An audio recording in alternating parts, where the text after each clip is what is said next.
अस्सलाम वालेकुम। कैसे हैं आप सब? ठीक ठाक है। आज जो हमने टॉपिक चूज किया है वो है composition of mapping. Composition of mapping में हमने भी एक इंट्रोडक्टरी वीडियो है हमारी, बहुत ज़्यादा डिटेल में नहीं है, लेकिन इससे काफ़ी चीज़ें आपको समझ आएंगी। ठीक है। इसके लिए हम लेट कर लेते हैं एक function f of g is equals to, sorry, f of x is equals to x square plus one. और एक और फंक्शन हम देखते हैं जो कि जी ऑफ एक्स है, और वो है एक्स प्लस वन कर लेते हैं इसको भी। ठीक है ना। तो ये फंक्शन मैंने लेट कर लिए हैं, ये डिफाइन है for all values of x. तो इसके लिए हमें जो फाइंड करना है वो है पार्ट ए में जी एफ एक्स। ठीक है। और इसका जो पार्ट बी होगा वो होगा एफ जी एक्स। ठीक है, ये हमें फाइंड करना है। तो ये कह रहा थी कंपोजिशन, क्योंकि कंपोजिशन है तो दो जो फंक्शंस होंगे ये उनके बिटवीन होंगी। तो अब इसको हम फाइंड करते हैं। हम लोग करते हैं पार्ट ए। ठीक है। और पार्ट बी जो है वो एज अ एक्सरसाइज आप लोग कीजिएगा उसको। अभी समझने की कोशिश कीजिए कि मुझे फाइंड करना है जी एफ एक्स। ठीक है, देखिए इसी चीज को अगर मैं इस तरह लिखूं, जैसे मैं ऐसे ब्रैकेट बनाऊं और ऐसे ब्रैकेट बना लूं, तो ये आपको बहुत क्लियर पता चल रहा है कि यहाँ पे जब देखें आप, यहाँ पे लिखा हुआ है एक्स। ठीक है। और यहाँ पे क्या लिखा हुआ है? F of x. ये देखें। और लिखा हुआ है जी। यानी कि इसका सिंपल ये हमसे हमें ये पता चलता है कि आप ये जो एफ ऑफ एक्स है वो इस एक्स के अंदर पुट कर दें, यहाँ पुट कर दें। देखिए कैसे, जब ये एक्स था तो यहाँ एक्स है। ठीक है, क्योंकि जी पहले लिखा हुआ है इसलिए हम जी लिखेंगे। फिर एफ और एक्स, यानी ऐसे करके मैं इसको इस तरह कर दूंगा, इज इक्वल्स टू, यहाँ पे लिखा हुआ है एक्स, तो एक्स की जगह मैं ऐसे छोड़ देता हूँ और प्लस वन लिख देता हूँ। ठीक है। देखिए पहले ये एक्स था तो यहाँ एक्स था, अब एक्स नहीं है, अब एफ ऑफ एक्स है। ठीक है। तो आप एफ ऑफ एक्स आप यहाँ पुट करना चाहें तो आप लिख देंगे यहाँ f of x is equals to, ये जो एफ ऑफ एक्स है इसकी वैल्यू है क्या? इसकी वैल्यू है एक्स स्क्वायर प्लस वन। तो आप एक्स स्क्वायर प्लस वन यहाँ पुट कर दें, एक्स स्क्वायर प्लस वन यहाँ पुट कर दें। तो आप क्लियरली क्या देख रहे हैं कि आपके पास जो फंक्शन बन गया है वो है एक्स स्क्वायर प्लस टू।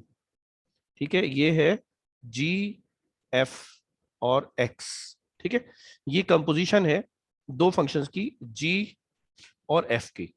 अब देखिए इसको समझिए। मैं इसको समझने के लिए आसान लफ्जों में मैं कहता हूँ, एक आपको एक डोमेन कोई सी भी हम चूज कर लेते हैं, वन टू थ्री। ठीक है, ये हमने एक छोटी सी डोमेन चूज कर ली है। अब इसको मैं लाना चाहता हूँ इस डोमेन को, जिसको मैंने ए नाम दिया हुआ है। अब इससे मैं बी सेट कैलकुलेट करना चाहता हूँ, और वो है रेंज किसकी? एफ की। यानी कि अगर मैं एफ के अंदर वन पुट करूं तो मुझे क्या मिलेगा? टू। ठीक है, वन पुट करेंगे तो टू मिलेगा। अगर मैं टू रखूं तो फिर मुझे क्या मिलेगा? फाइव, क्योंकि टू का स्क्वायर हो जाएगा वो। अगर मैं थ्री रखूं तो नाइन और वन टेन मुझे मिलेगा। अच्छा, अब ये जो रेंज मुझे मिली है ये अंडर एफ मिली है। ठीक है। अब इसी रेंज से मैं डोमेन बनाना चाह रहा हूँ जी की। यानी जी से जी की जब मैं डोमेन बनाऊंगा इसको, तो जाहिर है जी के ये जो पॉइंट्स हैं बी सेट बी के, वो मुझे इस जी के फंक्शन में रखने पड़ेंगे। तो देखिए अगर मैं टू रखता हूं तो मुझे क्या मिलता है? थ्री। अगर मैं फाइव रखूं तो मुझे क्या मिलेगा? सिक्स। अगर मैं टेन रखूं तो मुझे क्या मिल रहा है? इलेवन। ठीक है ना।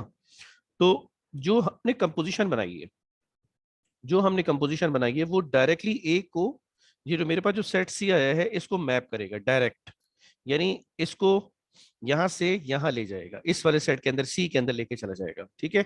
देखते हैं कि ये, हाँ, ये कैसे हम लोग कह रहे हैं इस बात को। देखिए, यानी कहने का मतलब ये कि जो इंटरमीडिएट स्टेप है, जो एफ के लिए जो हमने काम किया था ये पूरा, ये अब हमें करना नहीं पड़ेगा अगर हम कंपोजिशन बना ले जी एफ एक्स की। तो इसको देख लेते हैं कि क्या ऐसा वाकई हो रहा है। तो जी एफ और एक्स की जगह मैं पहला एलिमेंट पुट करूंगा वन। देखिए मैंने वन पुट किया तो आपको क्या मिलेगा? थ्री। आप क्लियरली देख सकते हैं ये थ्री आपके पास यहाँ है। इसी तरह से आप दूसरा एलिमेंट पुट करें इसके अंदर टू, ये टू पुट करें। जब आप टू पुट करेंगे तो आपको क्या मिलना चाहिए? देखिए टू जहाँ यहाँ जब आप पुट करें तो कितना का? फोर। फोर और प्लस टू सिक्स हो जाएगा, तो आपको यहाँ सिक्स मिलेगा। तो देखिए दूसरा एलिमेंट भी सिक्स है। ठीक है, तीसरा एलिमेंट भी आपको मिल जाएगा। जब आप पुट करें 3, तो जब आप 3 पुट करेंगे तो कितना होगा, 9 और प्लस 2 11, तो आपको 11 मिलेगा। ठीक है, तो आप क्लियरली देख सकते हैं कि हमने ये जो इंटरमीडिएट स्टेप है, जो कि इस एफ से था, जो इस एफ की रेंज थी और वो डोमेन भी बन जाती थी किसकी, जी की, तो उसको हमने स्किप कर दिया है। डायरेक्ट एक ही डोमेन से हम फौरन ही इस तरफ आ सकते हैं, जो कि हमारा थर्ड सेट था। तो ये कंपोजिशन से हमें इस तरह से यानी कि हमारा आउटपुट आता है।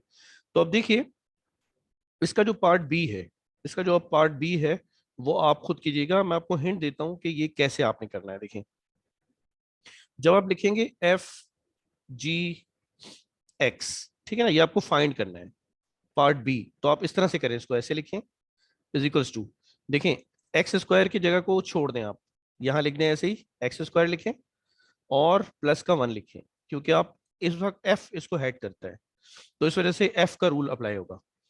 तो देखें जी ऑफ एक्स है क्या, जी ऑफ एक्स था एक्स प्लस 1, तो आप एफ, यानी कि यहां अगर जी ऑफ एक्स रखा हुआ है, ये जी ऑफ एक्स रखा हुआ है, आप यहाँ पे जी ऑफ एक्स रखें ऐसे, ऐसे, ठीक है ना। अब जी ऑफ एक्स की वैल्यू है कितनी, एक्स प्लस 1, तो आप यहाँ रखें एक्स प्लस 1, इसका स्क्वायर करें और प्लस का 1 करें। ठीक है, अब आप देखिए ये हो जाएगा इज इक्वल टू, ये होल स्क्वायर का फॉर्मूला ओपन होगा, यानी कि ए स्क्वायर प्लस का 2ab प्लस बी स्क्वायर, और बाहर लिखा हुआ है प्लस का 1, यानी यहां तक तो सिर्फ फॉर्मूला ओपन हुआ है होल स्क्वायर का, इज इक्वल्स टू, तो आप देख सकते हैं एक्स स्क्वायर प्लस 2x और प्लस का 2 आपको मिलेगा।